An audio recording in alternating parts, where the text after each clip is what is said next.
আসসালামু আলাইকুম, নাসুস kitchen and state ফুডে সবাইকে স্বাগতম। আজ আমি লাল মুরগি রান্না করব সম্পূর্ণ অন্যরকমভাবে। এই রান্নাটা কিন্তু খুবই স্পেশাল হয়েছে এবং এটা খুবই টেস্ট হয়েছে। এটা সম্পূর্ণ ভিন্নভাবে রান্না করা হয়েছে। এর টেস্ট কিন্তু অন্য সব রান্না থেকে আলাদা। তো এই রান্নাটা দেখতে হলে আমার ফুল ভিডিওটা দেখতে হবে না টেনে, তাহলেই বুঝতে পারবেন। তো এখানে আমি লাল মুরগি নিয়ে নিয়েছি যে পরিমাণে রান্না করব। তো আমি ধুয়ে পরিষ্কার করে নিয়েছি। এখানে আমি পরিমাণ মতো লবণ দিলাম আমি সামান্য পরিমাণে হলুদের গুঁড়া আর সরিষার তেল দিয়ে ম্যারিনেট করে 10 মিনিটের জন্য আমি রেখে দিলাম। এরপর আমি চুলায় একটা পাত্র বসিয়ে দিয়েছি। এর মধ্যে আমি দিয়েছি আস্ত জিরা, তেজপাতা, এলাচ, লবঙ্গ দিয়ে আমি একটু ভেজে নিচ্ছি। আর আমি চুলার আঁচটা এখানে লো রেখেছি। এরপর আমি দিয়ে দিচ্ছি এখানে 1 কাপের থেকে বেশি পরিমাণে পেঁয়াজ কুচি। এগুলো দিয়ে আমি পেঁয়াজটা একটু নেড়ে চেড়ে নিচ্ছি। আর এই রান্নাতে কিন্তু আমি পেঁয়াজটা পুরা ভাজবো না, হালকা একটা কালার যখন চলে এসেছে তার মধ্যে আমি ম্যারিনেট করে রাখা মাংসটা দিয়ে দিলাম।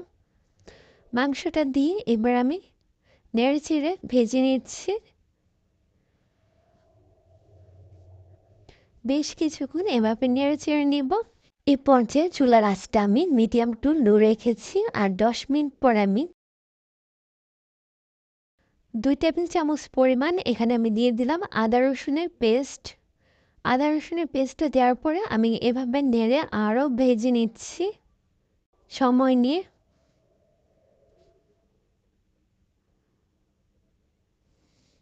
বেশ কিছুক্ষণ সময় নিয়ে ভেজে নিতে হবে।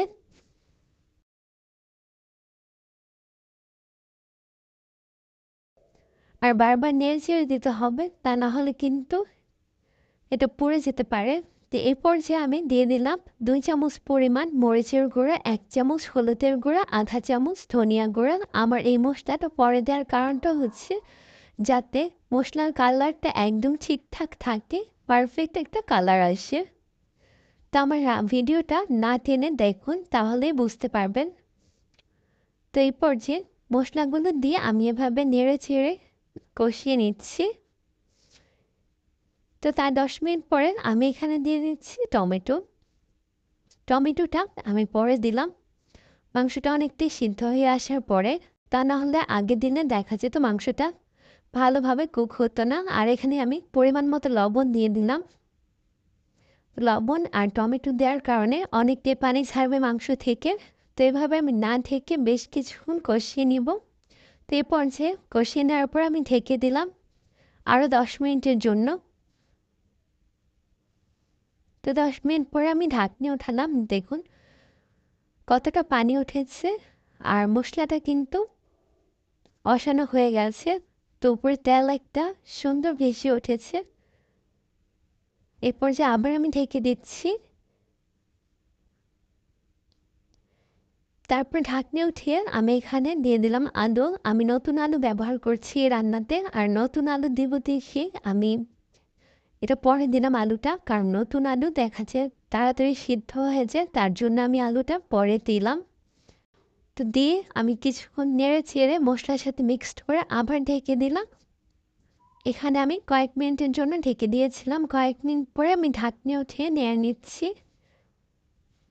আর নতুন আলু সিদ্ধ হতে বেশি সময় লাগবে না, তাড়াতাড়ি এটা সিদ্ধ হয়ে যাবে। এভাবে বেশ কিছুক্ষণ নেড়ে চেড়ে কষিয়ে নিচ্ছি। এরপর আমি দিয়ে দিচ্ছি ডিম ছিল এই মুরগিটার মধ্যে।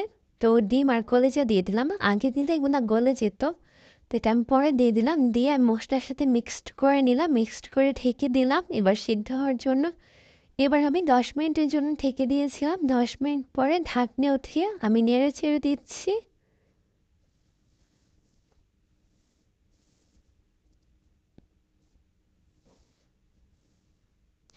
আর বারবার খেয়াল রাখতে হবে যাতে কোনোভাবে নিচে পোড়া না লাগে। তো এইবার আমি এখানে পানি দিয়ে দিলাম। আপনারা ঝোল যতটুকু রাখবেন ওই পরিমাণে পানি দিবেন। আমি এখানে গরম পানি ইউজ করেছি। এই পর্যায়ে চুলার আঁচটা আমি মিডিয়াম রেখেছি। তো মিডিয়াম আছে আমি রান্নাটা এখন করব। তো আমি ঢাকনি দিয়ে ঢেকে দিচ্ছি, বলক আসলে ঢাকনিটা উঠিয়ে নিব। তো বলক চলে এসেছে, আমি ঢাকনিটা উঠিয়ে নিয়ে নেড়ে দিচ্ছি।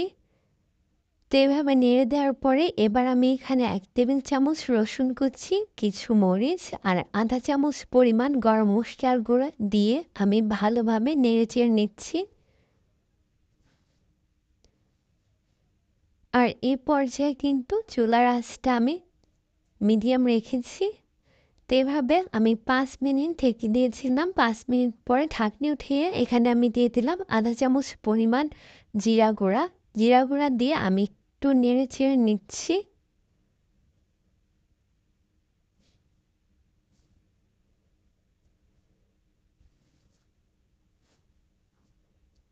তো এবার আমি ঢেকে দিচ্ছি। আর এই পর্যায়ে চুলার আঁচটা কিন্তু আমি লো করে দিয়েছিলাম।